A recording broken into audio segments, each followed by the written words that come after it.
What is going on, guys, and welcome to the very first video of 2023. Happy New Year, guys, and I hope you've been enjoying your New Year as much as I have been so far.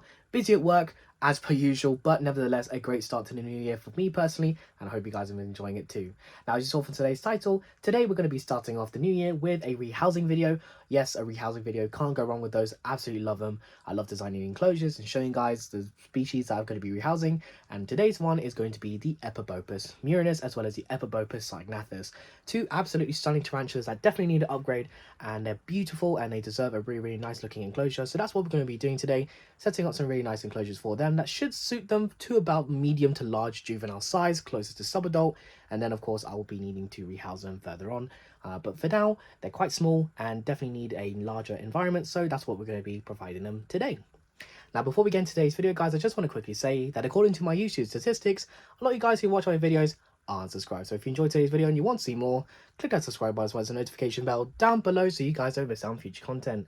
Now let's start off today's video by showing you the two spiders I'm going to be rehousing. So to start off the first video of 2023, I thought I'd begin by showing you the two tarantulas that need rehousing today. This of course being the Ephebopus murinus, the skeleton leg tarantula, and Ephebopus cyanognathus, the blue fang tarantula.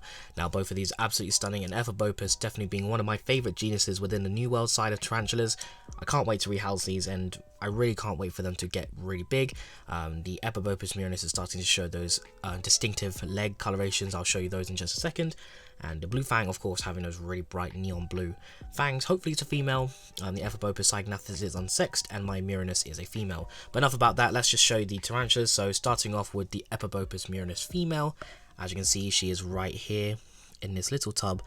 I've been growing up in here for a couple molts, and you can see she's definitely could stay in here for a little longer, but I thought I'd just give her something bigger now, just so she has more space to grow into. But you can see, typical fossorial tarantula. Dug a little corner here. I did actually give her a piece of cork bark, but she's buried it up. She decided to go for a corner instead. She's webbed up the whole area, but take a look at those legs. Now, absolutely stunning. She's still got the greenish abdomen. Typical with the Ephebopus slings, they have more of a green hue to the abdomen. But take a look at those legs. The coloration is starting to come in now. If you guys don't know what these look like fully mature, they have really stunning, like a golden yellow to their legs. Absolutely stunning, and it's so cool seeing them sit outside of their burrow with their legs sticking out. Really pretty. And yeah, so this is the Ephebopus murinus. I'll stick her here, and let's show you the Ephebopus cyanognathus now. This one's just in a little bit of a basic tub in comparison, but nevertheless it does the job. Here she is in her corner. I'm going to see if I can encourage the little one out, just so you guys can take a look at those fangs. There we go. Take a look at this. Wow, absolutely stunning. Really unique colorations when it comes to the slings. Really would wish she would show off her fangs a little more, but nevertheless, I'll try to show that off later on during the rehousing.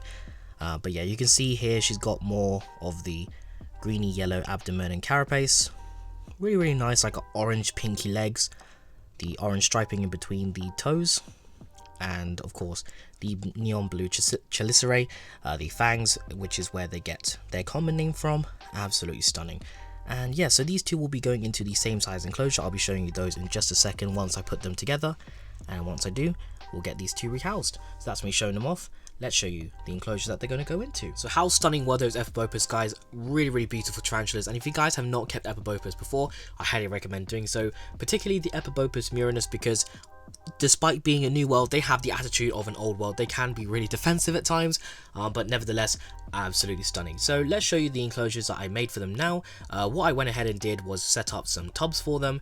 Yes, I'm using tubs, but that's because, you know, I like to use a variety of enclosures. I have all things from glass to acrylic and tubs. I like to use plastic tubs because, you know, really good to use, versatile. You can use them for a variety of species, etc. But yeah, so I set up some enclosures. I think they look pretty good, and I'll get to explaining what and why I use certain bits. But yeah, so let's show you both of them at the same time because they're practically the same, and then we'll get to talking about the contents of the enclosures. So here's the first one right here, as you can see, and then the second one is here as well. So let's talk about the contents within the enclosure. So I'm just going to pan the camera just down here, and we'll get a closer look within the enclosure. So as you can see, this substrate is a mix that I like to use, which is pretty much topsoil, peat moss, and a little bit of sand, and then I like to sprinkle a little bit more sand on top, just to give it that Petco Dark 10 texture. But yeah, and then I also filled up the tub pretty much all the way to the top with substrate and compacted it in, just so when they start to dig, their tunnels can hold and not collapse on themselves. They will reinforce it with webbing as they build the tunnels as well, but I like to compact the substrate just a little bit, just so they have a little bit more structure whilst they make the enclosure. And then what I did for decor was use a bit of cork bark for a beginning burrow.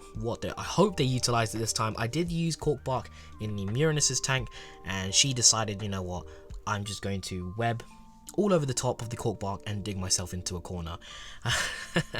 Typical tarantulas, they never do what you want them to do. I also put some moss into the corner. This is some live forest moss I picked up at the entomological show I went to last year. I like to use this kind of moss. I just think it looks a little bit better than sphagnum moss in my opinion. And then I used some leaf litter for decor again. And then I added a water dish onto the side. I put it onto the side rather than next to the burrow, because I want to see if I can encourage her out of the enclosure if she wants to have a drink. But yeah, so that's pretty much the enclosure. Both of them are practically identical. And yeah, so that is what I'm going to be rehousing these tarantulas into. And yeah, so let's get them rehoused. And with that, we can now move on to the final part of today's video, which is of course getting these tarantulas rehoused. I hope you guys have been enjoying today's video. If you did, do let me know down in the comments below, and don't forget to leave a like while you're at it. I really do enjoy these rehousing videos, though I typically do my rehousing off of camera. If you guys show that you do enjoy these kinds of videos, I will definitely consider doing more in the future. I have a lot of species that I can show off, you know, from isopods, centipedes and stuff like that. But yeah, so let's get these absolutely stunning tarantulas rehoused, starting off with the Ephebopus murinus female. Seeing that we did show her off first in the beginning, luckily she's still outside of her tub. I'll just quickly show you guys. Oh, she just bolted a little bit. I don't want her running away. There you go, still sticking her toes out. So what I'm going to do, I'm just going to pop the tub here and give her a little tap on behind, just to encourage her to walk out. There we go, just like so. And I'm just going to pop the lid out before she decides to go for a little wander away. There we go. Keep these shut. Luckily with these kinds of tubs, they do have lockable lids, which is fantastic. So even if they do push on the lid, I doubt they'll be able to get out. And yeah, so that is the Ephebopus murinus rehoused.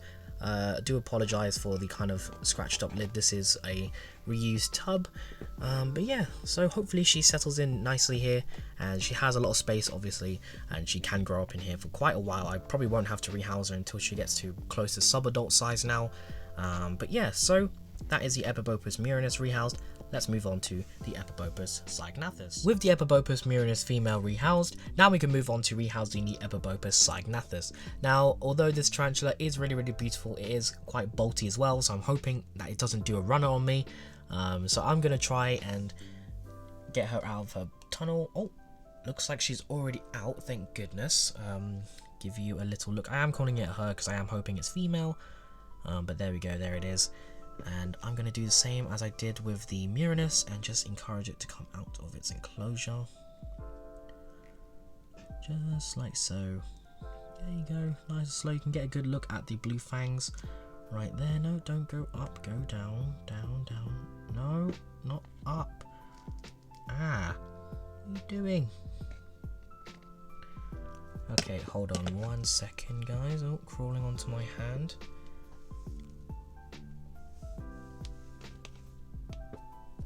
There we go. Onto my hand, not as intended. Come on. At least it's not bolting, that's the main thing. Oh, crawling along my tongs onto my other hand. Thank you very much. Go onto the tub at least. And I'll encourage you to go inside. Oh, there we go. Well, not as expected, but luckily enough, a lot smoother than I thought it would be. Looks like she's crawling towards the entrance of the man-made burrow that I did for her, and hopefully she'll settle in. Oh, there we go, look, it's crawling inside. I'll just let you guys have a look-see while she does that. There we go. And hopefully she enjoys her new enclosure. She did do a little bit of a crawling on my hand. Do handle at your own risk, guys, because you never know if tarantula might give you a nip by accident or something like that, or a fall. But Don't worry, I'm recording this on my bedroom floor with carpet and stuff like that, so she was safe the whole time. But yeah, so that is the Ephebopus cyanognathus rehoused. That is the end of today's video. Hope you guys enjoyed it. Let's swiftly move on to the end of today's video. So that is the end of today's video, guys. What do you think? I'm really happy with how their enclosures turned out. Although being in a cheaper tub style enclosure, they do look really nice. You know, it's quite nice to make it look naturalistic looking, so you know, when I take them out to feed, I can get a good look within the enclosure. You know, aesthetically pleasing to me, naturalistic for the tarantula. It's a win-win situation, isn't it? And I hope that both the Ephebopus murinus and the Ephebopus cyanognathus settle in quite quickly, and hopefully I'll be able to get some feeding clips in another feeding video with them in the future. So I hope you guys enjoyed today's video, and if you did, I'd really appreciate if you would click the subscribe button as well as the notification bell down below so you guys don't miss out on future content. I'd also really appreciate if you guys would follow me on Instagram, Jeremy's Wild World _ Jeremy's Wild World.sales. I'm really active on Instagram, posting pictures and videos of animals and inverts I keep when I don't upload it on YouTube. So that's all from me today, guys. Leave a like, leave a comment, and I'll see you guys next time. Bye bye.